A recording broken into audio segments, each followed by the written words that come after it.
Hello student, कैसे हैं आप सब? बढ़िया। चलिए बेटा स्टार्ट करते हैं class 12th biology. Next lecture principle of inheritance. हम लोग जेनेटिक्स पढ़ रहे थे, उसमें नेक्स्ट लेक्चर आपका है लॉ ऑफ डोमिनेंस का एक्सेप्शनल केस हम लोगों ने स्टडी किया था। एक्सेप्शनल केस में हमको मिला था इनकम्प्लीट डोमिनेंस एंड को डोमिनेंस। तो हमने इनकम्प्लीट डोमिनेंस प्रीवियस लेक्चर में प्रॉपर कंप्लीट किया था। उसमें एग्जांपल्स हमने पढ़ा था मिराबिलिस जलापा, ठीक, जिसे हम बोलते हैं 4 o'clock प्लांट, या फिर स्नैपड्रैगन, ठीक, या फिर लीथल जीन के बारे में डिस्कस किया था। क्लियर ना? ये सारी चीज़ें हमने वहाँ पे कवर किया था। आज का जो टॉपिक है कोडोमिनेंस, इसको फुल्ली कवर करेंगे। इसमें रिलेटेड जो टॉपिक्स एग्जांपल है वो सारी चीज़ें कवर करेंगे। ठीक बेटा, तो चलिए स्टार्ट करते हैं। कोडोमिनेंस कहते किसे हैं? ठीक, देखो कोडोमिनेंस, कोडोमिनेंस, अब यहाँ पे क्या मतलब है? को मीन्स होता है टूगेदर। को मीन्स क्या होता है बेटा? टूगेदर, साथ साथ। ठीक, डोमिनेंट कैरेक्टर, डोमिनेंट,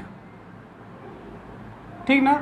यहाँ पे क्या है कि दोनों इंडिविजुअल, दोनों जो गैमीट आएंगे पेरेंट्स से, डिफरेंट पेरेंट्स से जो गैमीट आएंगे, वो दोनों अपना कैरेक्टर अपीयर करेंगे, as a dominant character appear करेंगे। क्लियर ना? अब देखो जरा ध्यान समझना, यहाँ पे मैं डेफिनेशन अभी आपको स्क्रीन पे सारी चीज़ें क्लियर दिखेंगी, डोंट वरी। एक हमने क्या किया, ब्लैक बुल लिया, मैंने आपको प्रीवियस लेक्चर में भी एक्सप्लेन किया था।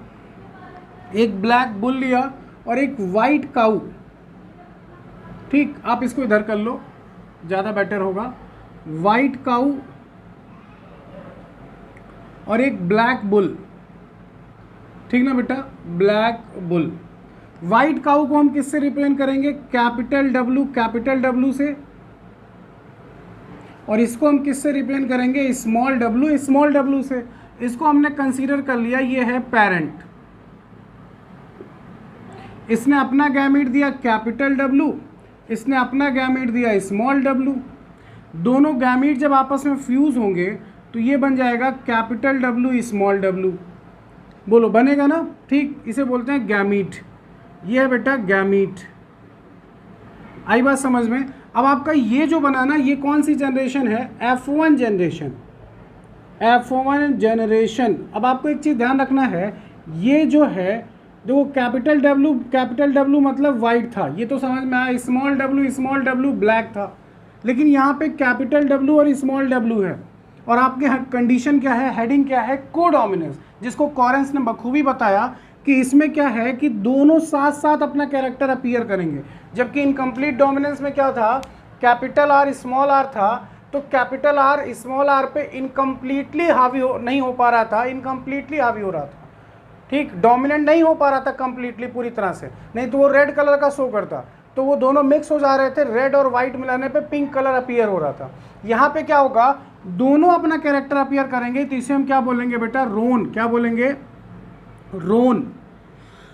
मतलब ये जो काफ होगा, इस गाय का जो बच्चा होगा, उसकी बॉडी हो सकता है मे भी पूरी वाइट हो और बीच बीच में ब्लैक स्पॉट पड़े हो। ऐसा आपने देखा भी है, ऐसा बछिया या बछवा, काफ बोलते हैं उसे, बछड़ा, या आपने देखा भी होगा कि पूरी बॉडी वाइट है, बीच बीच में ब्लैक स्पॉट है।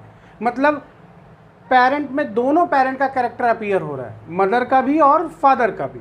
एक का रेशियो ज़्यादा, एक का रेशियो कम, लेकिन है दोनों का रेशियो, तो इसे रोन बोलते हैं। रोन में क्या होगा? दोनों मिलेंगे आपको। अब इसके आगे में अगर हम क्रॉस करें, F2 जनरेशन देखें, तो आपको पता है जब F2 जनरेशन निकालोगे, देखो F2 जनरेशन में क्या मिलेगा बेटा आपको? Capital W small W, capital W small W, ठीक ना? ये इसके साथ क्रॉस करेगा तो कैपिटल डब्लू कैसा होगा? ये वाइट। ये इसके साथ क्रॉस करेगा तो कैपिटल डब्लू स्मॉल डब्लू, ये कैसा होगा? रोन। ये इसके साथ क्रॉस करेगा कैपिटल डब्लू स्मॉल डब्लू, और ये इसके साथ करेगा स्मॉल डब्लू। अगर मैं इसका जीनोटिपिक रेशियो लिखूं बेटा, जीनोटिपिक रेशियो, तो कितना आएगा? आपको पता है एक कैसा आपको दिख रहा है? वाइट। दो कैसे दिख रहे हैं? रोन। और एक कैसा दिख रहा है आपको? ब्लैक। रेशियो कितना है 1:2:1। अगर फिनोटिपिक रेशियो निकालोगे तो फिनोटिपिक में भी सेम रेशियो ही मिलेगा। तो ध्यान रखिएगा यहाँ पे क्या है, इनकम्प्लीट डोमिनेंस और को डोमिनेंस में जो जीनोटाइप और फिनोटाइप होते हैं उनके बीच का रेशियो हमेशा सेम होता है। यहाँ पे क्या हो जाएगा, वाइट, ऐसे ही आपको रिप्रेजेंट करना होगा बेटा रोन, और ये कैसा हो जाएगा, ब्लैक। आई बात समझ में। तो ये है कोडोमिनेंस की कंडीशन। कोडोमिनेंस में को मीन्स होता है साथ साथ, दोनों अपने कैरेक्टर को अपीयर करेंगे, दोनों शो करेंगे F1 जनरेशन और F2 में आपको जो रिजल्ट मिलेगा F2 जनरेशन में जीनोटिपिक और फिनोटिपिक रेशियो वो हमेशा सेम मिलेगा आपको। क्लियर ना। अब जरा बात करते हैं इसकी कोडोमिनेंस की डेफिनेशन की और कौन कौन से एग्जांपल्स आते हैं। मेरी बात ध्यान समझिएगा, डेफिनेशन अभी हम देख लेंगे प्रॉपर, ठीक। ये तो मैंने केवल आपको एग्जांपल दे के समझाया, ठीक ना। इसको आप एज इट इज़ ऐसे चाहो नोट डाउन कर सकते हो, जब आपकी ये हेडिंग आएगी, ये एग्जांपल आएगा तब नोट डाउन करना है। क्लियर, मैं आपको बताऊंगा, ठीक। इसका स्क्रीनशॉट आप ले लीजिएगा बेटा। देखो इसमें जो एग्जांपल्स आएंगे, एग्जाम्पल कौन से आएंगे, एक एग्जाम्पल होगा कोट कलर ऑफ कैटल, ठीक। दूसरा होगा MN ब्लड ग्रुप, ठीक ना बेटा। तीसरा एग्जाम्पल होगा ABO blood group, and fourth example होगा sickle cell anaemia. Sickle cell anaemia ये इसका एग्जाम्पल है बेटा, किसका, कोडोमिनेंस का। तो ये चारों एग्जाम्पल हमें 1 बाय 1 स्टडी करना है। ध्यान रखिएगा आपके बोर्ड लेवल पे sickle cell anaemia, ABO blood group और कोट कलर, स्पेशली ये दोनों आपसे बोर्ड लेवल पे पूछे जाते हैं। और अगर हम नीट लेवल पे बात करें तो चारों एग्जाम्पल आपके लिए इंपॉर्टेंट है। बेसिकली जो सबसे ज़्यादा इंपॉर्टेंट है वो ये है और ये है। क्लियर ना बेटा। तो चारों एग्जाम्पल अच्छे से फोकस करिएगा। अब देखिए आपकी स्क्रीन पे कोडोमिनेंस की डेफिनीशन दिख रही है, इसको एज इट इज़ ऐसे ही लिखिएगा, ठीक। इसके बाद हमें लिखना होता है कोडोमिनेंस के एग्जाम्पल। तो सबसे पहले हम देखिए, आपको स्क्रीन पे दिख रहा है कोडोमिनेंस की डेफिनीशन, ठीक। क्या लिखा है, ध्यान से देखिएगा बेटा।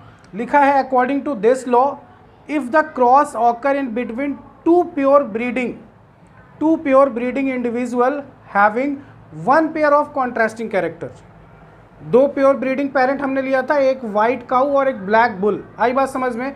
फिर उनके पास one pair of contrasting character, एक के पास कैपिटल डब्ल्यू था, एक के पास स्मॉल डब्ल्यू था।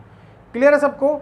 One pair of contrasting character, then in F1 generation both the parental character express itself, दोनों कैरेक्टर एक्सप्रेस होंगे express itself equally, and in F2 generation both genotypic and phenotypic ratio are same, that is 1:2:1।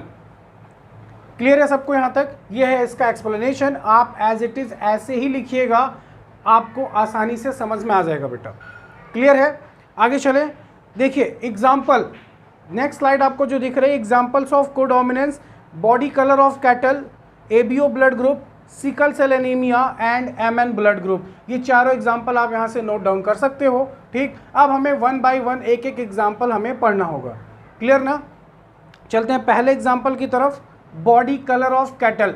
मैंने आपको अभी explain किया था, आपकी screen पे भी दिख रहा है body colour of cattle. Clear. तो जैसे मैंने बनाया था वो चीज़ आप बना सकते हो। आपकी स्क्रीन पे आपको देखिए दो, स्पेशली काऊ की हम बात करें, दिख रही है एक वाइट और एक रेड, दोनों के बीच क्रॉस हुआ। देखिए जो इसका एक एग्जाम्पल F1 जनरेशन बना है वो देखिए पूरी बॉडी वाइट है, बीच बीच में रेडिश स्पॉट है, उसे रोन कहते हैं। आपको ये चीज़ समझ में आ गई होगी, आई होप किसी को कोई प्रॉब्लम नहीं होगी। तो बॉडी कलर ऑफ कैटल में जैसे मैंने बनाया था इससे पहले, जो आपने स्क्रीनशॉट लिया है, एज इट इज़ ऐसे ही बनाइएगा, और नीचे ratio genotypic and phenotypic ratio लिखा हुआ बेटा।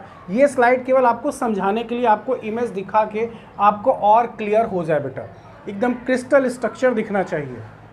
क्लियर है सबको यहाँ तक। आगे चले। ओके बेटा, देखिए नेक्स्ट आपका ब्लड ग्रुप, ठीक। अगर हम ब्लड ग्रुप की बात करें, वापस से ज़रा पहले बोर्ड पे फोकस करिए। कुछ चीज़ें हम पहले समझ लेते हैं जो आपने क्लास 10th लेवल पे, इवन 11th लेवल पे चैप्टर आया था सर्कुलेटरी सिस्टम, ठीक, ट्रांसपोर्टेशन, ह्यूमन फिजियोलॉजी, वहाँ पे आपने ब्लड ग्रुप से रिलेटेड पॉइंट स्टडी किए थे। एक बार फिर से आज स्टडी करते हैं कैसे क्या पॉइंट्स हैं, सारी चीज़ें, और आपको स्क्रीन से आपको नोट्स वहाँ से राइट डाउन कर लीजिएगा बेटा, ठीक। देखो ब्लड ग्रुप की अगर हम बात करें,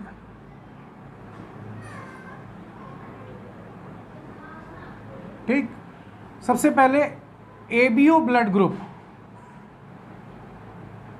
ABO blood group discovered by Karl Landsteiner, Karl Landsteiner, ठीक, इन्होंने डिस्कवर किया था। इन्होंने केवल ए, बी और ओ ब्लड ग्रुप डिस्कवर किया था, ये ध्यान रखिएगा बेटा, ए, बी, ओ को डिस्कवर किया था, ना कि ए, बी को। इन्होंने A B blood group discover नहीं किया था। A B blood group discovered by de Castello, ठीक ना बेटा। एक नाम आपको और मिलेगा, वो आपकी स्क्रीन पे दिख जाएगा, मुझे नाम क्लियर नहीं याद आ रहा है, बट डी कैस्टिलो परफेक्ट है। इन्होंने ए बी ब्लड ग्रुप की डिस्कवरी की थी। कैसे हम जानेंगे ए बी कौन सा है, ए कौन सा है, बी कौन सा है, ओ कौन सा, ये सारी चीज़ें 1 बाय 1 अभी डिस्कस करेंगे बेटा, क्लियर ना। तो ये थे डिस्कवरर एबीओ ब्लड ग्रुप और ए बी ब्लड ग्रुप के। अगर हम बात करें यहाँ पे टाइप ऑफ ब्लड ग्रुप की, तो आपको पता है, आपने प्रीवियस क्लास में पढ़ा है, टाइप ऑफ ब्लड ग्रुप कितने टाइप का होता है बेटा, ए बी और ओ।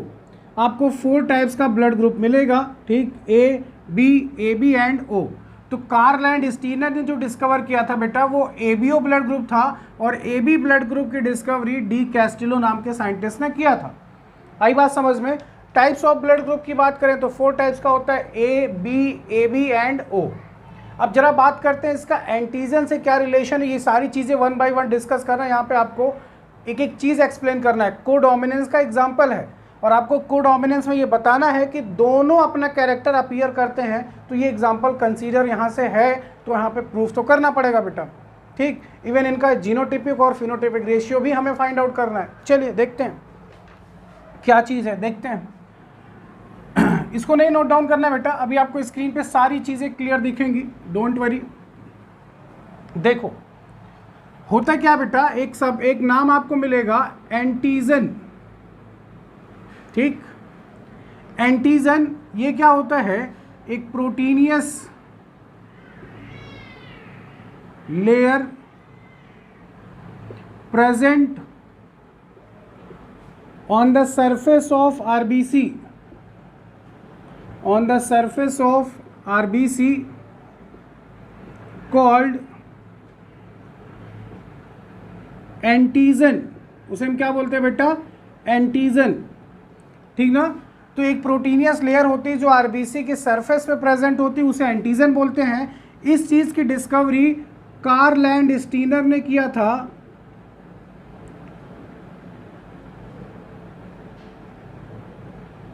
कार्ल लैंडस्टीनर ने इसकी डिस्कवरी किया था किसमें, रहीसस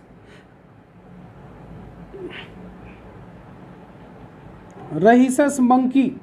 इस मंकी में उन्होंने खोजा था इस चीज़ को कि एक प्रोटीनियस लेयर होती है जो आरबीसी की सरफेस पे प्रेजेंट होती है। इसका स्टार्टिंग लेटर RH था, तो इन्होंने इसका नाम दे दिया था RH factor.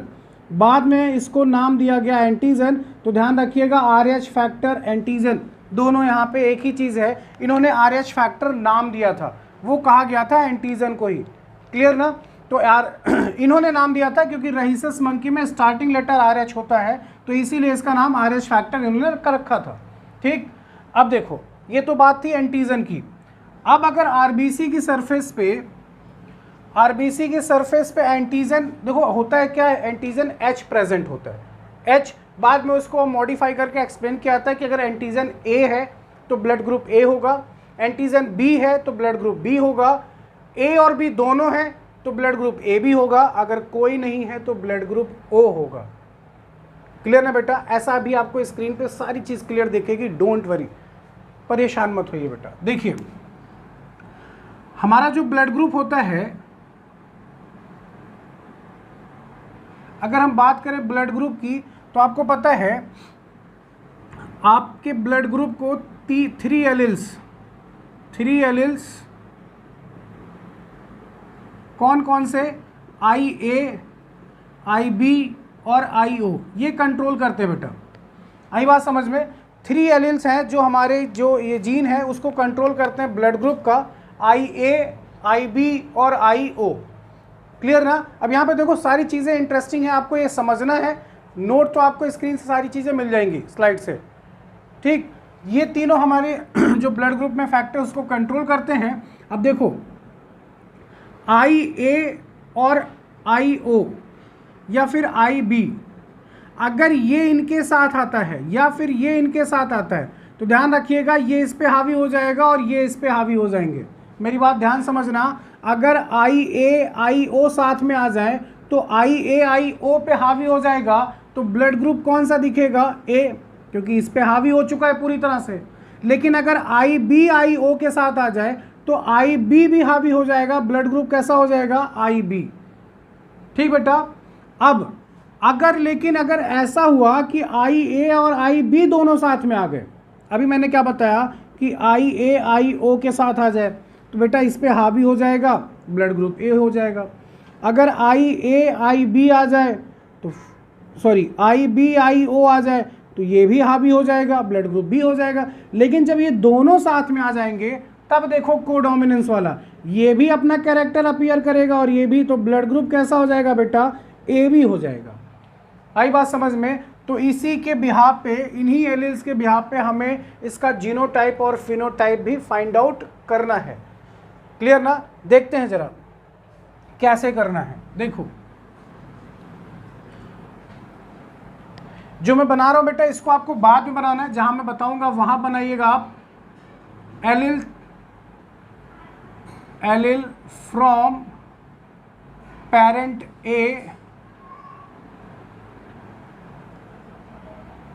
Allele from parent B, फिर जीनोटाइप, फिर फिनोटाइप। ऐसे ही बनाएगा बेटा। अब पेरेंट A इसको मान लो मदर, पेरेंट B इसको मान लो फादर, दोनों में से किसी को कोई कंसीडर कर लो बेटा। मान लो यहाँ से IA आया, यहाँ से IO आया, मेरी बात ध्यान समझना, ठीक। IA यहाँ से आया IO, यहाँ से फिर से IA और यहाँ से भी IA ही आया। ये मैं क्या बता रहा हूँ ध्यान समझना, जब दो मेल एंड फीमेल के बीच जब सेक्सुअल कांटेक्ट होता है तो गैमीट मेल बॉडी से फीमेल बॉडी में एंटर करता है, यानी स्पर्म एंटर करता है तो स्पर्म क्रोमोसोम लेके जाएगा, क्रोमोसोम के अंदर DNA होता है, DNA के अंदर जीन होता है, तो जीन्स के थ्रू ये एलिल जाएंगे। आई बात समझ में? तो ये एलिल जाएंगे तो वही चीज़ हो रहा है कि पेरेंट्स में फादर से कौन सा एलिल आया है जो मदर के एलिल के साथ कंबाइन होगा। तो यहाँ पे क्या है, मान लो ये मदर का है और ये फादर का है, या फिर ये फादर का है ये मदर का है, दोनों में से किसी को कंसीडर कर लो। क्लियर ना? अब समझ में आ गया होगा आपको। यहाँ से IA यहाँ से IO आया, यहाँ से IA यहाँ से IA आया। दूसरी चीज़, तीसरी कंडीशन, मान लो यहाँ से IB आया और यहाँ से IO आया, यहाँ से IB फिर से और यहाँ से IB आया। नेक्स्ट यहाँ से IA आया होगा और यहाँ से IB आया होगा, ये भी कंडीशन हो सकती है। लास्ट हो सकता है यहाँ से IO आया हो और यहाँ से भी IO ही आया हो, कहीं कहीं इसको जीरो भी कहते हैं, डोंट वरी, आप O पढ़ो या जीरो। अब इसको लिखोगे तो क्या लिखोगे? Genotype IA IO। इनको लिखोगे तो क्या लिखोगे बेटा? IA IA। बताओ इसको क्या लिखेंगे? IB IO। इसको जब लिखोगे तो क्या लिखोगे? IB और IB। यहाँ जब लिखोगे तब IA IB, जब यहाँ लिखोगे बेटा तब IO IO। अब बताओ, ये मैंने आपको बताया था O रेसेसिव होगा, A हावी हो जाएगा, ब्लड ग्रुप कौन सा होगा? A। दोनों A है तो ब्लड ग्रुप तो A ही रहेगा। बी इस पे हावी हो जाएगा, ब्लड ग्रुप बी। दोनों सिमिलर है तो ब्लड ग्रुप बी हो जाएगा। यहाँ पे देखो दोनों डिफरेंट है, को डोमिनेंस वाली कंडीशन, दोनों अपना कैरेक्टर शो करेंगे। ब्लड ग्रुप कैसा होगा, ए बी। यहाँ पे ना तो ए है ना बी, कौन सा होगा ब्लड ग्रुप, ओ। बताओ आपको कितने टाइप के ब्लड ग्रुप मिले, यहाँ पे कितने टाइप के मिले बेटा, 4 टाइप। देखो ये दोनों सिमिलर हैं, ये दोनों सिमिलर हैं, तो 1 2 3 और 4, ठीक ना। तो यहाँ पे जो जीनोटिपिक रेशियो है, जीनोटिपिक रेशियो कितना है, 1 2 3 4 5 6। जीनोटाइप कितने आए, 6। फिनोटाइप कितने आ रहे हैं, 4। आई बात समझ में। इसका स्क्रीनशॉट ले लीजिएगा, जहाँ भी मैं आपको बताऊंगा वहाँ पे इसको नोट डाउन करना है, क्लियर ना। इसका अच्छे से स्क्रीनशॉट लीजिएगा। जीनोटाइप और फिनोटाइप, इसके नीचे एक फॉर्मूला होता है जिस फॉर्मूले के बिहाफ पे हम जीनोटाइप फाइंड आउट कर सकते हैं, क्लियर ना। चलिए देखते हैं जीनोटाइप कैसे निकालेंगे। ऑलरेडी आपको दिख रहा है 1 2 3 4 5 6, 6 जीनोटाइप है बेटा। चलिए स्क्रीनशॉट ले लिया इसका, वेरी गुड। जीनोटाइप देखते हैं 6 कैसे आएगा।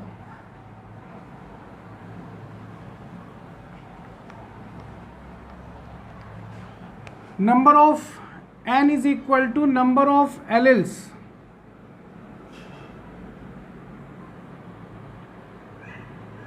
ठीक, नंबर ऑफ जीनोटाइप निकालना है अगर आपको, तो फॉर्मूला क्या होता है, number of genotype is equal to n plus 1 upon 2।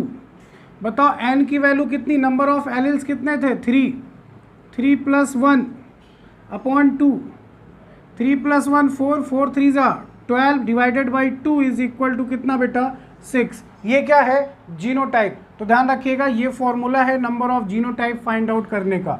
आप जीनोटाइप निकाल सकते हो। और फिनोटाइप कितना होता है बेटा, 4। ब्लड ग्रुप कितने टाइप से होते हैं, 4 टाइप्स के।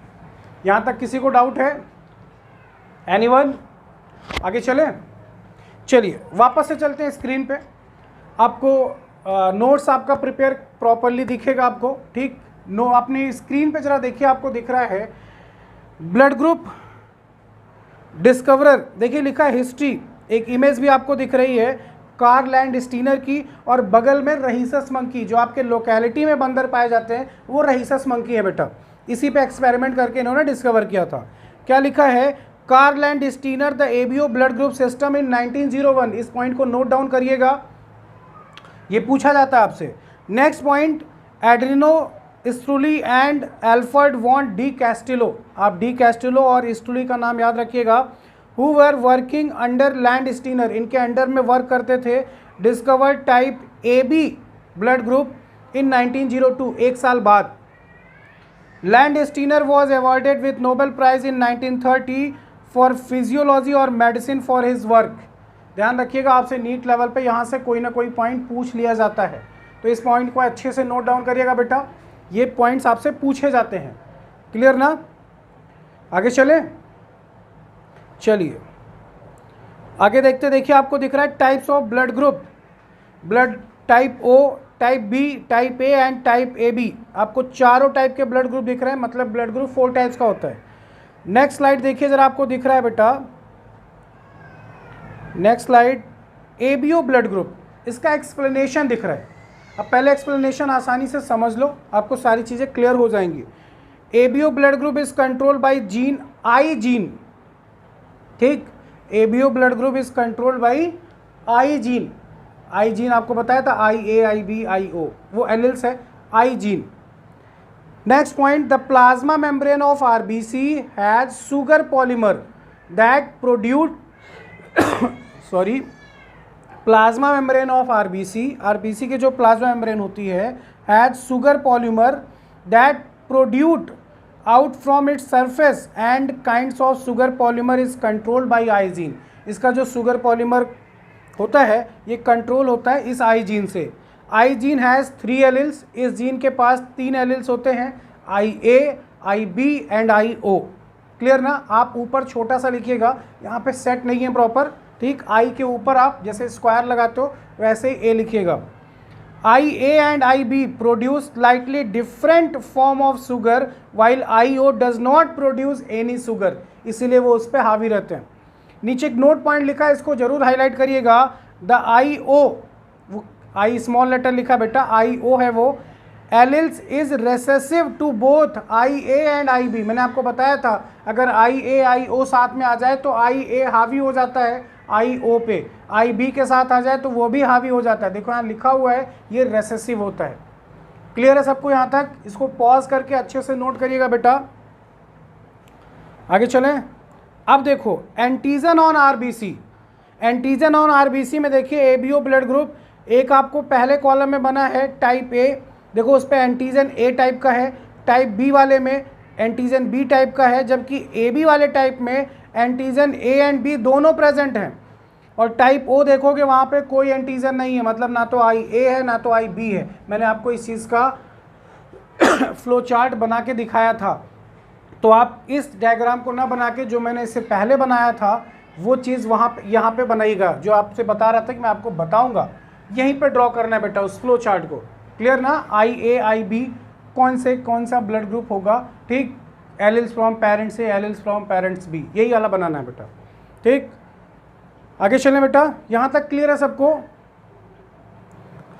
अब देखो जो चीज़ मैं आपको बोल रहा था वो चीज़ देखिए सामने लिखी है, blood group with antigen, direct लिखा है जीनोटाइप और फिनोटाइप। आप चाहो तो ऐसे भी ड्रॉ कर सकते हो या फिर जैसे मैंने बोर्ड पे बनाया था allele from parent A, allele from parent B, फिर जीनोटाइप, फिर फिनोटाइप, फिर आपको जीनोटाइप कैलकुलेट करके बताया था। आप चाहो तो उसको मेथड फॉलो करो, अदरवाइज ये सिंपल शॉर्टकट है, आपको याद हो जाएगा जीनोटाइप और फिनोटाइप। मेरे हिसाब से बोर्ड वाला जो लिखा था वो बेटर है, आपको सारी चीज़ें क्लियर हो जाएंगी। क्लियर है बेटा? चलिए आगे देखते हैं। MN blood group, ABO blood group सबको समझ में आ गया, ठीक। अब एक चीज़ यहाँ पे कॉमन सी जान लो, जो ब्लड ग्रुप एबी होता है यूनिवर्सल एक्सेप्टर होता है, ओ यूनिवर्सल डोनर होता है। ये सब बेसिक सी चीज़ें हैं जो आपने 11th क्लास में ऑलरेडी पढ़ा है। AB blood group universal acceptor है, ओ आपका यूनिवर्सल डोनर है। अगर हम पॉजिटिव निगेटिव के बिहाफ पे बताएं कि पॉजिटिव और निगेटिव के बिहाफ पे बताइए कौन सा एक यूनिवर्सल एक्सेप्टर है कौन सा डोनर है, तो O negative is a universal donor and A B positive is a universal acceptor. Clear ना बेटा? इस पॉइंट को भी नोट डाउन कर लीजिएगा। एमएन ब्लड ग्रुप आपकी स्क्रीन पे आपको दिख रहा है, मैं डायरेक्ट इसको एक्सप्लेन करता हूँ, ये सिलेबस से थोड़ा हटके है। क्या लिखा है? The MN blood group system is under the control of an autosomal location found on chromosome number 4, ठीक। क्रोमोसोम नंबर 4 पे इसकी लोकेशन, मतलब इसका जो जीन होता है वो प्रेजेंट होता है, विथ 2 एलिल्स के साथ, एक एल ऊपर एम, एक दूसरा एल और ऊपर एन। क्लियर ना? अगर एम और एन साथ में आते हैं तो एम एन टाइप का ब्लड ग्रुप होगा, केवल दोनों पे एम आते हैं तो एम टाइप का होगा, दोनों पे एन आता है तो एन टाइप का होगा। क्लियर है सबको? आगे देखो क्या लिखा है स्क्रीन पे, the blood type is due to a glycoprotein present on the surface of RBC. कह रहा है ब्लड टाइप ये जो है एक ग्लाइकोप्रोटीन है जो प्रेजेंट होती है surface of RBC, which behave as a native antigen, एक पर्टिकुलर एंटीजन के लिए बिहेव करता है। Frequency of 2 alleles very widely among human population. नीचे लास्ट लाइन डिस्कवरर के नाम है, these antigen were an early discovery and are some of the oldest blood antigen known as after the ABO system. ABO के बाद इस चीज़ को बताया गया। They were first describe by Karl Landsteiner and Philip Levine in 1927। Clear ना बेटा? 1927 में इस चीज़ को एक्सप्लेन किया गया था। ओके बेटा, ये था आपका एमएन ब्लड ग्रुप का एक्सप्लेनेशन, ठीक। यहाँ पे साइंटिस्ट का नाम याद रखिएगा किसने इस चीज़ को डिस्कवर किया था, एमएन ब्लड ग्रुप, ठीक। इसमें ये चीज़ ध्यान रखिएगा बेटा, जैसे हमने IAIO पढ़ा था उसी तरीके से यहाँ पे एल के ऊपर देखिए एम लगा है और एल के ऊपर एन लगा हुआ है, ठीक। अगर ये दोनों एक साथ आते हैं तो एमएन ब्लड ग्रुप होगा, अदरवाइज केवल एम आता है तो आपका कौन सा होगा? एम। दोनों एन आते हैं तो कौन सा होगा? एन। क्लियर है सबको यहाँ तक? ठीक। तो डिस्कवरर, और ये एक एग्जाम्पल है किसका? कोडोमिनेंस का। तो नीट लेवल पे केवल ये पूछा जाता है एमएन ब्लड ग्रुप किसका एग्जाम्पल है? इनकम्प्लीट डोमिनेंस का, कोडोमिनेंस का, या फिर सेग्रीगेशन, लॉ ऑफ सेग्रीगेशन का। ऐसे करके कोई 4 एग्जाम्पल आपको, यानी 4 ऑप्शन दिए जाएंगे जिसमें से एक ऑप्शन सही होगा। क्लियर ना बेटा? नेक्स्ट आपका जो है लास्ट एग्जाम्पल कोडोमिनेंस का, that is sickle cell anaemia. अब पहले इसको मैं बोर्ड पे आपको एक्सप्लेन करता हूँ, ठीक, फिर आपको इसका स्क्रीन पे शेयर करता हूँ इसको एक slide proper, sickle cell anaemia आपको समझ में आ जाए एक्सप्लेनेशन, ठीक। चलिए वापस से जरा बोर्ड पे फोकस करिए बेटा। सिकल सेल एनीमिया ये एक कोडोमिनेंस का एग्जाम्पल है, ठीक। सिकल मीन्स होता है हसियाकार, क्या होता है बेटा, हसियाकार। जैसे आपने देखा होगा धान काटने के लिए हसिया होती है, या नॉर्मली आपने हसिया देखा होगा।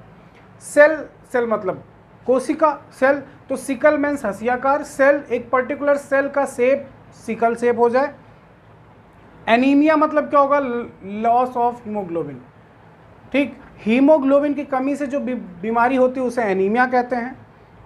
एक पर्टिकुलर सेल जिसका शेप कैसा हो जाए, सिकल शेप। अब जरा रिकॉल करके देखो, आपको पहले ही आपने पढ़ा है कि हीमोग्लोबिन हमारी बॉडी में कहाँ होता है, आरबीसी में। आरबीसी जस्ट लाइक आपने नाम सुना है रेड ब्लड सेल्स, ये भी लिखा रहता है। यानी आरबीसी का शेप कैसा हो जाए, सिकल शेप। उस शेप की वजह से उसमें किसकी कमी हो जाए, हीमोग्लोबिन, जिससे प्रॉब्लम क्या होगी, एनीमिया। तो इस बीमारी का नाम क्या रख दिया गया, सिकल सेल एनीमिया। अब इसमें होता क्या है, ये कैसे एग्जाम्पल है और इसको एक्सप्लेन कैसे करते हैं, ठीक, वो चीज़ समझते हैं बेटा। देखो मेरी बात ध्यान समझना, आगे चल के एक चैप्टर आपको मिलेगा मॉलिक्यूलर बेसिस ऑफ इनहेरिटेंस, ठीक। इसी प्रिंसिपल ऑफ इनहेरिटेंस के जस्ट बाद वो चैप्टर है, वहाँ पे आप पढ़ोगे कि DNA is a unit of heredity. Gene होता है स्पेशली, ठीक, डीएनए के अंदर जीन होता है। तो डीएनए से आरएनए बनता है, आरएनए में कौन सा आरएनए बनता है, एमआरएनए बनता है। उस प्रोसेस को बोलते हैं ट्रांसक्रिप्शन। अच्छा, डीएनए से जब कोडिंग सीक्वेंस जाता है ना, एमआरएनए बनता है। डीएनए में डबल स्टैंडर्ड होता है, आरएनए सिंगल स्टैंडर्ड होता है। यहाँ पे कुछ चीज़ें उससे इन्वॉल्व है जो आपको समझनी है। जरा देखो होता क्या है, सिकल सेल एनीमिया मैं आपको एक्सप्लेन कर रहा हूँ बेटा। एनीमिया, ठीक, सिकल मीन्स हसियाकार आपको बताया, ठीक। आरबीसी का शेप कुछ ऐसा हो जाएगा, ठीक, जो बाई कॉनकेव था वो कुछ हसियाकार हो जाएगा। तो इसमें हीमोग्लोबिन के मॉलिक्यूल्स कम हो जाएंगे, ऑक्सीजन कैरिंग कैपेसिटी कम हो जाएगी, ठीक। तो इस बीमारी को इस नाम से जाना जाता है। अच्छा, जो इसका जीन होता है उसे डिनोट किया जाता है बेटा HBS, ठीक। ये इन लेटर से शो करते हैं। अगर पर्सन का रिप्रेजेंटेशन कुछ ऐसा किया गया HBA तो वो नॉर्मल है। कैसा है बेटा, नॉर्मल है। लेकिन अगर HBA और HBS है तो वो कैरियर है, बीमारी को फैलाएगा, एक से दूसरे में ट्रांसफ़र करेगा। ये बीमारी इस पर हावी नहीं होगी पूरी तरह से, लेकिन अगर कुछ ऐसा है तो वो प्रॉपर उसको सिकल सेल एनीमिया है, जिसमें उसकी डेथ होने के चांसेस भी होते हैं। इसमें होता क्या है जनाब, वो देखो, जब डीएनए से सीक्वेंस ट्रांसफ़र होता है, आरएनए का फॉर्मेशन होता है यानी एमआरएनए, तो जो चीज़ ट्रांसफ़र होती है ना बेटा, इसे बोलते हैं ट्रांसक्रिप्शन। जब डीएनए से आरएनए बनता है तो आरएनए में कौन सा आरएनए बनता है, एमआरएनए। आरएनए 3 टाइप के होते हैं, mRNA, rRNA, tRNA. Messenger RNA, ribosomal RNA, transfer RNA, ये एमआरएनए बनेगा। इस प्रोसेस को बोलते हैं ट्रांसक्रिप्शन, ठीक ना बेटा। तो जो यहाँ पे सीक्वेंस था ना, अब मान लो देखो होता है, आगे चल के हम पढ़ेंगे नेक्स्ट चैप्टर में, जेनेटिक कोड 3 ट्रिपलेट होता है, ट्रिपलेट कोडॉन होता है, 3 वर्ड का एक कोड होता है पर्टिकुलर। अब मान लो यहाँ पे कोई कोड था XYZ कुछ भी, अभी आपको प्रॉपर इमेज में दिखेगा वो कोड कौन सा था। इस कोड को ट्रांसफ़र होना था और यहाँ पे एक चेन थी, उस चेन पे 6th पोजीशन एक अमीनो एसिड था जिसका नाम था ग्लूटामिक एसिड। इस चेन को इसी पे जाके ट्रांसफ़र होना था, ठीक, ग्लूटामिक एसिड पे, अमीनो एसिड है, क्लियर ना। लेकिन हुआ क्या, ये अगर ट्रांसफ़र होता है तो ये नॉर्मल है, किसी उस पर्सन को सिकल सेल एनीमिया नहीं हो सकता। लेकिन हुआ क्या, एक अमीनो एसिड होती है जिसका नाम होता है वैलीन अमीनो एसिड। ये वैलीन अमीनो एसिड क्या करता है बेटा, इस ग्लूटामिक एसिड का सब्स्टिट्यूशन कर देता है, ग्लूटामिक एसिड को सब्स्टिट्यूट कर देता है उसकी जगह से, और ये वैलीन खुद आ जाता है 6th पोजीशन पे। अब जैसे ही 6 पोजीशन पे आता है तब ये कोडॉन जब यहाँ पहुँचेगा तो बॉडी में चेंजेस आता है, जैसे आपने नाम सुना है म्यूटेशन, चेंजेस आता है। और चेंजेस क्या आएगा कि हीमोग्लोबिन में 2 चेन होती है, एक अल्फ़ा चेन होती है और एक बीटा मॉलिक्यूल होता है, अल्फ़ा और बीटा। तो ध्यान रखिएगा, नीट में पूछा जाता है कौन से पार्ट में चेंज आता है, तो बीटा में चेंज आता है, ठीक ना बेटा, अल्फ़ा में नहीं आता। 2 अल्फ़ा चेन होती है, 2 बीटा चेन होती है। हीमोग्लोबिन का स्ट्रक्चर देखोगे तो 2 अल्फ़ा चेन होती है और 2 बीटा चेन होती है, ठीक। तो बीटा वाले में चेंजेस आते हैं, जिस वजह से आरबीसी का जब शेप चेंज होता है इसकी वजह से, तो हीमोग्लोबिन के नंबर्स भी डिक्रीज हो जाते हैं। और जब नंबर डिक्रीज होते हैं तो प्रॉब्लम कॉज होती है एनीमिया। इस बीमारी को प्रॉपरली बोलते हैं सिकल सेल एनीमिया। आई बात समझ में? आई होप आपको ये सारी चीज़ें क्लियर समझ में आ गई। इसका एक बार एक्सप्लेनेशन पढ़ते हैं, और एक्सप्लेनेशन में मैं जो आपको स्लाइड दिखा रहा हूँ उसमें एनसीईआरटी के ही पॉइंट लिखे हैं जो कि आपको बोर्ड एग्जाम में लिखना है, ठीक। नीट लेवल पे क्वेश्चंस यहाँ से बेसिकली कुछ गिने चुने पॉइंट्स पूछे जाते हैं, ठीक। सिकल सेल एनीमिया में हीमोग्लोबिन के कौन से मॉलिक्यूल अफेक्ट होते हैं? बीटा मॉलिक्यूल अफेक्ट होता है बेटा, क्लियर ना।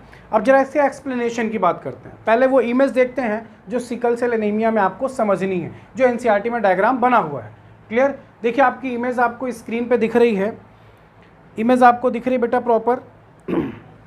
देखिए एक साइड इमेज आरबीसी का शेप नॉर्मल है, GAG नॉर्मल, HBA जीन लिखा है, guanine adenosine, guanine adenine, guanine, नीचे देखिए ग्वानिन का बॉन्ड साइटोसिन, फिर एडेनिन का थायमिन, फिर साइटोसिन। और देखिए वो एरो से डिनोट करके आगे चल के 6th पोजीशन ग्लूटामिक एसिड पे जाके अटैच हो रहा है। वहीं जरा बगल वाले डायग्राम पे फोकस करिए, आरबीसी का शेप चेंज हो गया, वो जो येलो कलर की एरो देखिए अब 6th पोजीशन पे वैलिन आ चुका है, यही चेंज होता है जिसकी वजह से ऐसी बीमारी कॉज होती है, क्लियर ना। अब जरा इसके एक्सप्लेनेशन की बात करते हैं, ठीक। एक्सप्लेनेशन आपने फिगर समझ लिया होगा, आगे चलें। एक्सप्लेनेशन देखो बेटा, sickle cell anaemia this is an autosomal linked recessive disorder. ध्यान रखिएगा, ऑटोसोमल रिसेसिव डिसऑर्डर है, सेक्स क्रोमोसोम पे नहीं, ऑटोसोम पे होती है। आपके पास 23 पेयर क्रोमोसोम होते हैं, ठीक, जिसमें से 2 आपके पास सेक्स क्रोमोसोम होते हैं, बाकी आपके पास कौन से होते हैं? ऑटोसोम होते हैं, ठीक। This is an autosomal link recessive trait that can be transmitted from parents to offspring when both parents are carrier for the gene। अगर दोनों पेरेंट्स कैरियर हैं तो बच्चे में बीमारी ऑफस्प्रिंग में ट्रांसफ़र होगी। मैंने आपको कैरियर का सिंबल बताया था, HBA HBS। नेक्स्ट पॉइंट लिखा है the defect is caused by the substitution, ध्यान रखिएगा, the defect is caused by the substitution of glutamic acid, GLU उसका शॉर्ट फॉर्म है, by valine at 6th position of beta globin chain of the haemoglobin molecule. The substitution of amino acid in the globin protein इस जो substitution हुआ है उस globin protein में, result due to single base substitution at 6th codon of beta globin gene from GAG to GUG, ठीक। The mutant haemoglobin, अब haemoglobin में mutation हो चुका है इसीलिए उसे म्यूटेंट हीमोग्लोबिन कहा जा रहा है।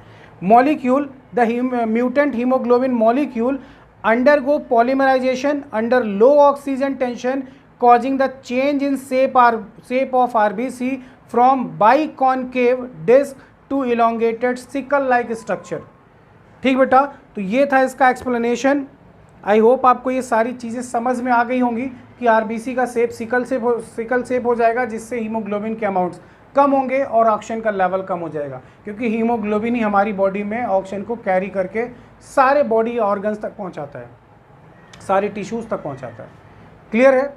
आप देखो नेक्स्ट स्लाइड पे आपको हीमोग्लोबिन सिकल सेल एनीमिया में आरबीसी का स्ट्रक्चर दिख रहा है बेटा। देखिए normal erythrocyte RBC by concave shape, और देखिए सिकल शेप स्ट्रक्चर, देखिए हंसियाकार ऐसा स्ट्रक्चर हो जाता है, क्लियर ना।